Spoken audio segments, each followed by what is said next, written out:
नमस्कार। आज हम श्लेष अलंकार की परिभाषा और उसके उदाहरण पर विचार मंथन करेंगे। काव्य की सुंदरता को बढ़ाने वाले यंत्रों को अलंकार कहा जाता है। मनुष्य अपने आप को सौंदर्यमयी दिखाने के लिए आभूषणों का प्रयोग करता है। उसी प्रकार काव्य को सुंदर बनाने के लिए अलंकारों का प्रयोग किया जाता है। काव्य के 4 तत्व भाव, बुद्धि, कल्पना और शैली, और शैली के विभिन्न घटकों में से अलंकार एक महत्वपूर्ण घटक माना जाता है। काव्य की विनिर्मित करने के लिए शब्दों की मदद ली जाती है। शब्दों को सुसज्जित करके अलंकारों में प्रस्तुत किया जाता है। शब्द और अर्थ जब अपनी विशेषता प्रकट करते हैं, काव्य को श्रृंगारित करते हैं, तब अलंकारों का चयन किया जाता है। अलंकार शब्द 2 शब्दों से मिलकर बना है, अलम और कार। अलम का अर्थ होता है आभूषण। तो संभवतः जो शब्द काव्य की शोभा में अभिवृद्धि करते हैं उन्हें अलंकार कहा जाता है। भूषण बिन न बिराजई, कविता बनिता मित। अलंकार 3 प्रकार के होते हैं। जो शब्द के चमत्कार पर आधारित होते हैं उन्हें शब्दालंकार कहते हैं। जब चमत्कार अर्थ में समन्वित होता है तो अर्थालंकार कहलाते हैं। और जब शब्द और अर्थ दोनों की सम्मिलित प्रक्रिया होती है तो उभयालंकार की सृष्टि होती है। शब्दालंकारों में अनुप्रास, यमक, पुनरुक्ति, वक्रोक्ति, श्लेष। अर्थालंकारों में उपमा, रूपक, उत्प्रेक्षा, संदेह, अन्योक्ति, विभावना। उभयालंकारों में संकर, संसृष्टि आदि का चुनाव किया जाता है। तो आज हमारा विषय है श्लेष अलंकार। श्लिष्टै पदर्नेकार्थ अभिधाने श्लेषिष्यते। तो ये संस्कृत की परिभाषा जिसका साभिप्राय है जहां शब्द एक हो और अर्थ अनेक हो वहां श्लेष अलंकार की संयुक्ति होती है। इसे परिभाषा में भी बांधा जा सकता है। जब किसी पद्य में एक ही शब्द एक ही बार प्रयोग में आया हो और उसके अर्थ 2 या 2 से अधिक हो तो वहां पर श्लेष अलंकार होता है। श्लेष का अर्थ क्या है? चिपकना। जहां एक शब्द एक ही बार प्रयुक्त होने पर 2 अर्थ की प्रतिध्वनि दे वहां श्लेष अलंकार होता है। अर्थात जहां एक शब्द के साथ 2 अर्थ चिपके हो वहां पर श्लेष अलंकार होता है। जैसे रहीम जी ने लिखा है, रहीमन पानी राखिए, बिन पानी सब सून। पानी गए न उभरई, मोती मानुस चून। यहां श्लेष अलंकार की प्रयुक्ति हुई है। रहीम जी ने पानी शब्द को 3 अर्थों में प्रयुक्त किया है। पहले मोती मानुस चून। मनुष्य के अर्थ में अगर पानी का अर्थ ग्रहण किया जाए तो विनम्रता लिया जाता है। अगर पानी को चमक के रूप में अर्थ गर्भित किया जाए तो जैसे मोती का पानी के बिना कोई मूल्य नहीं होता, तो मोती के अर्थ में इसे चमक के रूप में अधिग्रहित किया जा सकता है। इसी तरह से चूना भी, चूने का पानी के बिना कोई अस्तित्व नहीं है। जल से जोड़कर, आटे से जोड़कर पानी शब्द को संदर्भित किया जा सकता है। तो एक पानी शब्द 3 अर्थों में यहाँ प्रयुक्त हुआ है। तो श्लेष अलंकार के अन्य उदाहरण भी प्रस्तुत किए जा सकते हैं। जैसे जो रहीम गति दीप की, कुल कपूत गति सोए। बारे उजियारो करे, बड़े अंधेरों होए।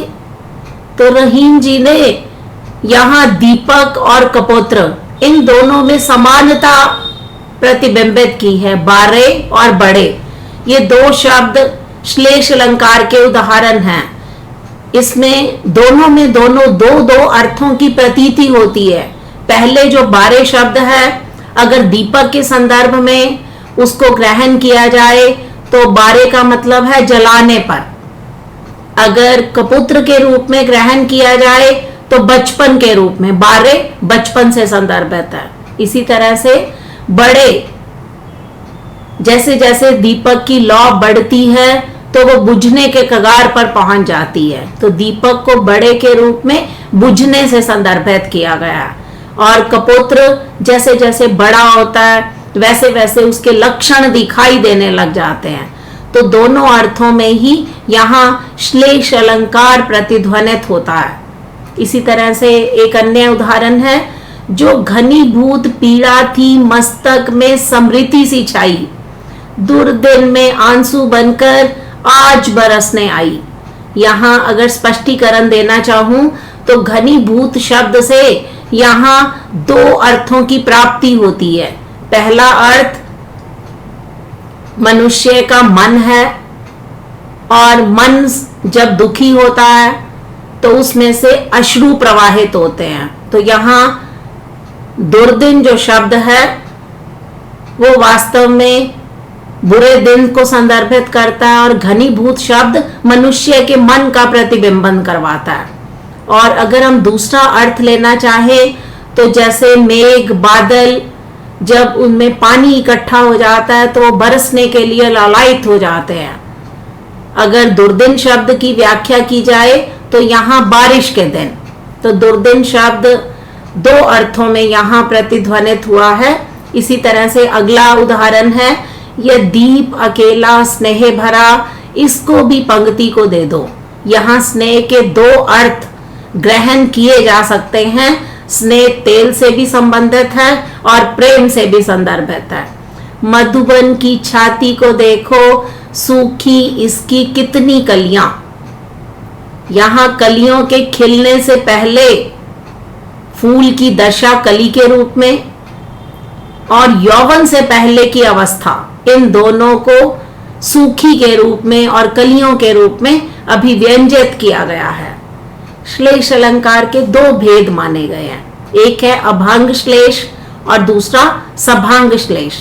अभंग श्लेष से तात्पर्य है जो शब्द को बिना तोड़े मरोड़े अधिक अर्थ की प्रतीति करवाता है, तो वहां अभंग श्लेष माना जाता। अभी पहले एक उदाहरण आया है, रही मन पानी राखिए, बिन पानी सब सून, पानी गए ना उभरई, मोती मानुस चून।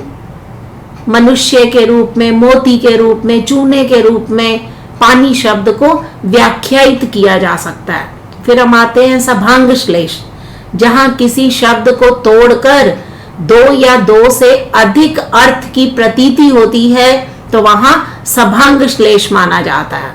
जैसे जयशंकर प्रसाद जी के आंसू नामक महाकाव्य में से पंक्तियां ली गई हैं, रो रो रो कर, सिसक सिसक कर कहता मैं करुण कहानी, तुम सुमन नोचते सुनते करते जानी अनजानी। तो यहाँ सुमन शब्द श्लेष अलंकार को प्रतिबिंबित करता है। सुमन शब्द का अर्थ है फूल। अगर सुमन का दूसरा अर्थ सु और मन, इन दो शब्दों को काट छांट कर प्राप्त करने की कोशिश की जाए तो सु प्लस मन, सुंदर मन से उसे अभिव्यंजित किया जा सकता है। तो यहाँ पर सभांग श्लेष है। तो श्लेष अलंकार दो तरह का होता है, जिसे हम अभंग श्लेष और सभांग श्लेष के रूप में अधिग्रहित कर सकते हैं। तो अगर साधारण शब्दों में कहना चाहे तो श्लेष का अर्थ है चिपका हुआ। जब किसी एक शब्द में दो या दो से अधिक अर्थ चिपके हुए हों तो वहां श्लेष अलंकार होता है। धन्यवाद।